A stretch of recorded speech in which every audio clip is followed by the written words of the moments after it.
सबसे पहले तो है इसकी डेफिनेशन। एक विमीय प्रत्यास्थ संघट्ट होता क्या है। ठीक है, तो एक विमीय प्रत्यास्थ संघट्ट क्या होता है, जब दो वस्तुएं आपस में क्या होती हैं, टकराती हैं। जैसे मान के चलो एक बॉल है, एक बॉल आगे आगे जा रही है, एक सरल रेखा में क्या कर रही है, गति कर रही है। पीछे से मैंने एक बॉल और धक्का दिया, एक बॉल को, और तो वो बॉल आगे जाके पहली वाली बॉल में टकराएगी, तो पहले वाली बॉल का वेग क्या हो जाएगा, बढ़ जाएगा। ठीक है, तो एक विमीय प्रत्यास्थ संघट्ट, पहली बात तो ये है कि अपन ने संघट्ट पढ़ा है। संघट्ट होता क्या है, संघट्ट दो वस्तुओं के बीच में होने वाली टक्कर को हम क्या बोलते हैं, संघट्ट कहते हैं। प्रत्यास्थ संघट्ट क्या कहलाता है, प्रत्यास्थ संघट्ट वो संघट्ट कहलाता है कि जब हम किसी वस्तु को दूसरी वस्तु से क्या करते हैं, टकराते हैं या उसका संघट्ट कराते हैं, तो वो वस्तु उसी वेग से लौटकर हमारे पास वापस आ जाती है। जैसे कि एक बॉल है, टेनिस बॉल है, टेनिस बॉल को मैंने दीवार पे मारा। ठीक है, टेनिस बॉल को जैसे ही मैं दीवार पे मारूंगा तो वो बॉल दीवार से टकराएगी और वापस हमारे हाथ में आ जाएगी, या फिर वापस वो लौटकर आ जाएगी। तो ये क्या है, प्रत्यास्थ। और अप्रत्यास्थ क्या होता है, जैसे कि कीचड़ या गीली मिट्टी, उसको मैंने दीवार पे मारा, ठीक है, तो वो जाके दीवार से चिपक जाएगी। तो ये क्या है, अप्रत्यास्थ संघट्ट है। आई बात समझ में। तो प्रत्यास्थ संघट्ट क्या होता है कि एक विमीय प्रत्यास्थ संघट्ट क्या होता है, जब एक ही सरल रेखा में गतिशील दो वस्तुओं के बीच में संघट्ट होता है, तो इस संघट्ट को एक विमीय प्रत्यास्थ संघट्ट कहते हैं। इस संघट्ट में निकाय का संवेग और गतिज ऊर्जा, इस संघट्ट में निकाय का संवेग और गतिज ऊर्जा दोनों कैसे रहते हैं, संरक्षित रहते हैं। आई बात समझ में। तो सबसे पहले इसका हमने क्या बनाया था, चित्र बनाया था। तो हमें इसका चित्र बनाना है। सबसे पहले डायग्राम में क्या करना है, अपन को दो वस्तुएं बनानी है। ये एक वस्तु आपकी ए है, ठीक है, और एक वस्तु आपकी क्या है, बी है। ये दो वस्तुएं हैं आपके पास में। ये संघट्ट के पहले की बात है। संघट्ट, ये एक वस्तु ए है और एक वस्तु बी है। इसका द्रव्यमान कितना है, m1, और इसका द्रव्यमान कितना है, m2। जब संघट्ट नहीं हुआ था तब की बात कर रहे हैं। ठीक है, जब संघट्ट नहीं हुआ था तब इसका वेग क्या था, u1, और इसका वेग क्या था, u2। फिर उसके बाद में जैसे ही इसका संघट्ट हुआ, ये संघट्ट के पहले की बात है। संघट्ट के बाद की बात क्या होगी, जब इन दोनों में संघट्ट हो गया है, ठीक है, वस्तुएं दोनों कैसी रहेंगी, अलग अलग, चिपकेंगी नहीं, क्योंकि ये प्रत्यास्थ संघट्ट है। आई बात समझ में।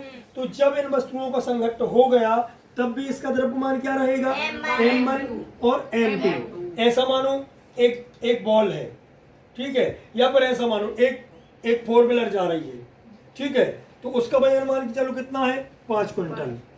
ठीक है, एक फोर व्हीलर जा रही है जिसका वजन कितना है, 5 क्विंटल। पीछे से एक और फोर व्हीलर आ रही है, उसका भी वजन कितना है, मान के चलो 6 क्विंटल। ठीक है, तो ये गाड़ी जा रही है, इसका भी कुछ था, मान के चलो 60 किलोमीटर प्रति घंटे की रफ्तार से ये जा रही थी। पीछे से एक गाड़ी और आई, वो कितने की रफ्तार से आई, 80 किलोमीटर प्रति घंटे की रफ्तार से आई, और इस गाड़ी ने इस गाड़ी में टक्कर मार दी। टक्कर मारी तो उस गाड़ी का वेग क्या हो गया, बढ़ गया। उस गाड़ी का वेग बढ़ जाएगा जब ये टक्कर मारेगी। पहले से वो उसी दिशा में जा रही थी और पीछे से और टक्कर लग गई। ठीक है, जब और टक्कर लगेगी तो उसका वेग और ज्यादा क्या हो जाएगा, बढ़ जाएगा। बढ़ जाएगा कि नहीं बढ़ जाएगा, तो वो गाड़ी और ज्यादा रफ्तार से आगे बढ़ने लगेगी। ठीक है, लेकिन ऐसा नहीं होगा कि वो दोनों चिपक जाए। ठीक है, ये दोनों वस्तुएं एक दूसरे से चिपकेंगी नहीं, क्योंकि ये कौन सा संघट्ट है, प्रत्यास्थ। ठीक है, और दूसरी बात ये है कि इसका द्रव्यमान पहले m था, अब वो गाड़ी कितने की थी, 5 क्विंटल की, और पीछे वाली गाड़ी कितने की थी, 6 क्विंटल की। तो टक्कर के बाद दोनों को वजन बढ़ जाएगा क्या, नहीं बढ़ेगा। वजन तो बिल्कुल नहीं बढ़ेगा, वजन तो वो ही रहेगा। तो इसका द्रव्यमान जितना पहले था संघट्ट के पहले, उतना ही इसका द्रव्यमान बाद में रहेगा। सिर्फ वेग में क्या हो जाएगा, परिवर्तन हो जाएगा। अभी वेग इसका क्या था, u1, अभी वेग क्या हो जाएगा इसका, v1, इसका वेग क्या था, u2, तो इसका वेग क्या हो जाएगा, v2। ये संघट्ट के पहले की बात है, ये संघट्ट के बाद की बात है। यदि आप चाहो तो आप लोग लिख सकते हो, क्या लिख सकते हो, कि संघट्ट के पहले और संघट्ट के बाद। ठीक है, आई बात समझ में। इसके बाद में अपन को क्या लिखनी है, इसकी थ्योरी लिखनी है। थ्योरी क्या लिखनी है, माना m1 और m2 द्रव्यमान के दो वस्तुएं हैं। माना m1 और m2 द्रव्यमान की दो वस्तुएं a और b हैं। ऐसा लिख लोगे आप, जो एक ही दिशा में क्रमशः u1 और u2 वेग से क्या कर रही हैं, गति कर रही हैं। ठीक है, फिर इसके बाद में इनके बीच जब संघट्ट होता है जिससे उनका वेग क्या हो जाता है, v1 और v2 हो जाता है, ठीक है, या v1 और v2 वेग से वो आगे बढ़ने लगती हैं। फिर उसके बाद में अपन को क्या लिखना है, संघट्ट यदि पूर्णतः प्रत्यास्थ है, संघट्ट यदि पूर्णतः प्रत्यास्थ है तो निकाय का संवेग कैसा रहेगा, संरक्षित रहेगा। ओनली अभी अपन निकाय के संवेग की बात कर रहे हैं, अभी अपन काय की बात कर रहे हैं, केवल निकाय के संवेग की बात कर रहे हैं। आई बात समझ में, ना कि गतिज ऊर्जा की। गतिज ऊर्जा भी संरक्षित रहती है लेकिन गतिज ऊर्जा अपन बाद में निकालेंगे। तो निकाय के संवेग की बात कर रहे हैं तो संवेग का सूत्र बोलो क्या होता है, संवेग P1 या संवेग P बराबर क्या होता है, द्रव्यमान गुणित वेग। क्या होता है संवेग का सूत्र, द्रव्यमान गुणित वेग। याद रखना, द्रव्यमान किसी वस्तु के द्रव्यमान और उसके वेग के गुणनफल को हम संवेग कहते हैं। संवेग को हम P से प्रदर्शित करते हैं, ठीक है। तो आपने क्या लिखा, यदि संघट्ट आपका पूर्णतः प्रत्यास्थ है तो निकाय का संवेग हमेशा निकाय का संवेग कैसा रहेगा, संरक्षित रहेगा। तो हम यहाँ पे लिखेंगे संघट्ट के पूर्व का संवेग, संघट्ट के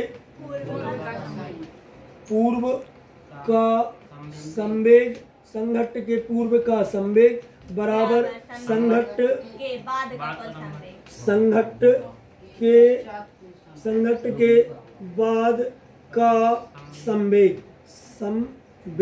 संघट्ट के बाद का संवेग दोनों लिख लिए मैंने।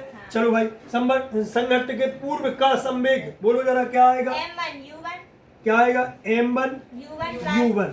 दो द्रव्यमान गुणित वेग आ गया, द्रव्यमान गुणित वेग आ गया, आ गया कि नहीं आ गया, m1 u1 आएगा। और फिर यहाँ पे क्या आएगा, प्लस m2 u2। दोनों के संवेग को हमने क्या कर दिया, जोड़ दिया, क्योंकि हमें यहाँ पे कुल संवेग चाहिए है। कुल संवेग मतलब इस पिंड का संवेग प्लस इस पिंड का संवेग। आई बात समझ में। तो मैंने दोनों संवेगों को क्या कर दिया, जोड़ दिया।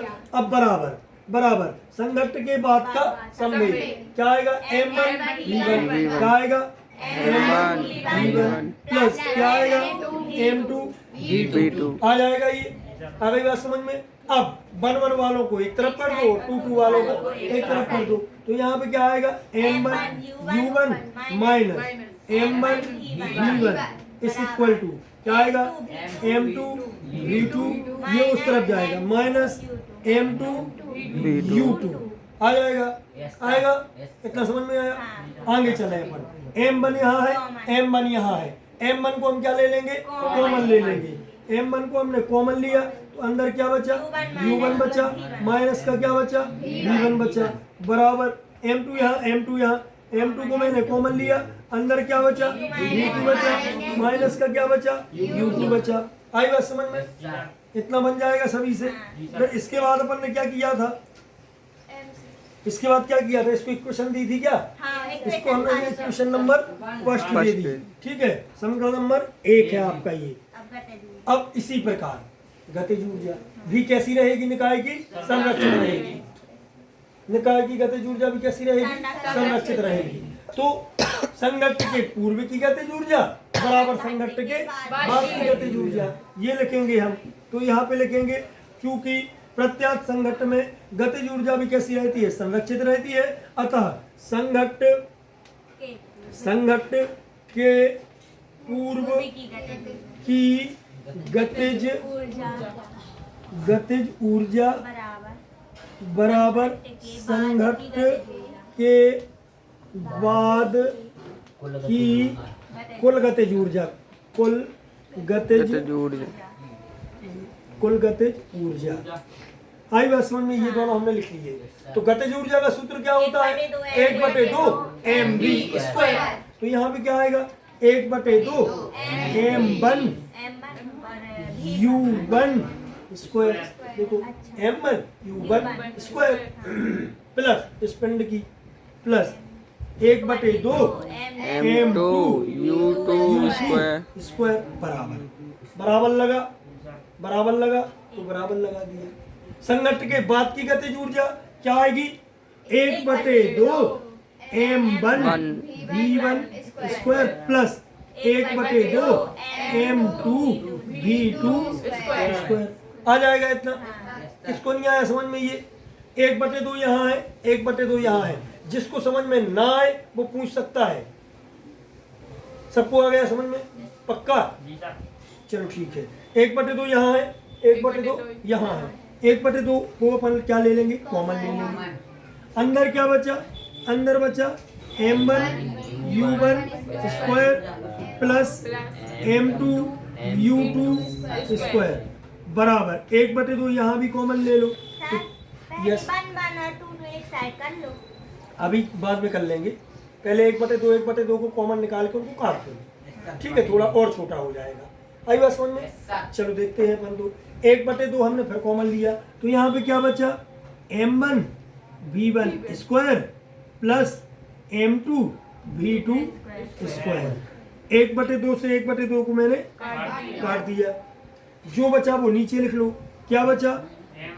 m1 u1 square plus m2 u2 square is equal to m1 v1 square plus m2 v2 square. That's clear? ये आया समझ में? अब 1 1 वालों को एक तरफ कर लो, 2 2 वालों को एक तरफ कर लो, ठीक है? चलो भाई देख लो, यहाँ पे करें अपन।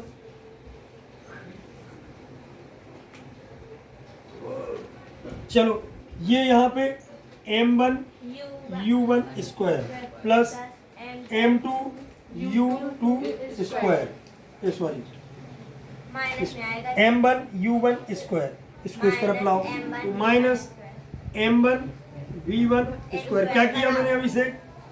ये अपना 1 और 1 है, यहाँ पे 1 और 1 है, इसको हम इस तरफ लाए। अभी ये काय का था? प्लस का। इस तरफ आया तो काय का हो गया? माइनस का। तो ये माइनस का हो गया। अब बराबर यहाँ पे 2 वाला पहले से है, m2 v2 स्क्वायर आ गया m2 v2 स्क्वायर आ गया। इसको हम उस तरफ ले जाएंगे तो काय का हो जाएगा? ये m2 u2 स्क्वायर उस तरफ चला गया। हमने ये ऐसा क्यों किया? ताकि m1 और m1 कॉमन आ जाए, m2 और m2 कॉमन आ जाए। आई बात समझ? इसलिए मैंने ऐसा किया। आगे चलते हैं, देखते हैं अपन। m1 हमने कॉमन लिया, अंदर क्या बचा? u1 square minus v1 square बचा। यहाँ पे हमने m2 कॉमन लिया तो क्या बचा? v2 square minus u2 square बचा कि नहीं बचा? इसको समीकरण नंबर हमने क्या दिया? 2 दिया। अब समीकरण 2 में 1 का भाग दे दो तो यहाँ पे हम क्या लिखेंगे? समीकरण 2 में 1 का भाग देने पर चलो भाई दे दो भाग। इस पक्ष का भाग होगा। यहाँ देखना, अभी किसको समझ में नहीं आया था। इस पक्ष का भाग होगा तो यहाँ पे हम क्या लिखेंगे? समीकरण 2 में 1 का देना है, ध्यान रखना। तो यहाँ पे क्या आएगा? m1, अभी हम बता रहे हैं कि 2 में 1 का क्यों दिया, 1 में 2 का क्यों नहीं दिया, ठीक है? m1 यहाँ पे क्या आएगा? u1 square minus v1 square बराबर, इस पक्ष में हमें किस पक्ष का भाग देना है? इस पक्ष का। तो यहाँ पे क्या है? m1 कोष्टक में u1 माइनस v1। अब देखो यहाँ पे हम फॉर्मूला लगा देंगे तो एक कोष्टक में ए धन भी, एक कोष्टक में ए ऋण भी आएगा। एक इससे एक ये वाला क्या हो जाएगा? कैंसिल हो जाएगा। एक ऊपर बचेगा और ऊपर ही हमें ये चाहिए है। दोनों वेग, आने वाला अपेक्षित वेग बराबर जाने वाला अपेक्षित वेग, ठीक है? तो इसके बराबर हम क्या लिखेंगे? बराबर इस पक्ष में हम इस पक्ष का भाग देंगे तो क्या आएगा? यहाँ पे m2 v2 square minus m2 v2 square minus u2 square बटे में क्या आएगा? ये वाला। तो क्या आएगा? m2, यहाँ पे क्या आएगा? v2 minus u2। m1 से m1 को काट दो, m2 से m2 को काट दो, जो बचा वो लिख लो। क्या बचा यहाँ पे? यहाँ पे बचा u1 स्क्वायर, यहाँ पे क्या बचा? u1 square minus v1 square upon u1 minus v1 is equal to v2 square minus u2 square upon v2 minus u2, ये आ जाएगा। अब यहाँ पे u1 का स्क्वायर माइनस v1 का स्क्वायर, तो एक कोष्टक में u1 प्लस v1, एक कोष्टक में u1 माइनस v1, क्योंकि हमें पता है, हम जानते हैं A square minus B square is equal to क्या होता है, एक कोष्टक में ए धन बी और एक कोष्टक में ए ऋण बी, ये आता है। चलो भाई देख लो, तो यहाँ पे हम फॉर्मूला लगा देंगे। ए की वैल्यू क्या है u1, बी की वैल्यू क्या है v1। ए की जगह हमें क्या रखना है u1, बी की जगह हमें क्या रखना है v1, ए की जगह क्या रखना है u1, बी की जगह क्या रखना है v1। तो हम इनको रख दें, रख दो भाई। तो क्या आएगा, एक कोष्टक में u1 प्लस v1 और दूसरे कोष्टक में क्या रखना है u1 माइनस v1 रख दिया, बटे में क्या है u1 माइनस v1 बराबर। ऐसे यहाँ पे होगा, ए की वैल्यू यहाँ पे ये, बी की वैल्यू यहाँ पे ये है, तो ऐसे हम यहाँ पे फॉर्मूला लगा देंगे। तो क्या आएगा, एक कोष्टक में क्या आएगा v2 माइनस u2 और एक कोष्टक यहाँ प्लस लगा दो या माइनस लगा दो, कोई दिक्कत नहीं है। यहाँ पे v2 प्लस u2 और यहाँ पे क्या आएगा v2 माइनस u2 बटे में क्या था अपना v2 माइनस u2। इससे ये कैंसिल हो जाएगा, इससे ये कैंसिल हो जाएगा। क्या आएगा यहाँ पे u1 plus v1 is equal to v2 minus plus u2। यही आपका आंसर है। ठीक है, आई बात समझ में, तो इतना बन जाएगा। अब आपको यहाँ लिखना है पास आने वाला आपेक्षिक वेग बराबर होता है दूर जाने वाले आपेक्षिक वेग से। आई बात समझ में, इसको घर पे अच्छे से करना। और दूसरी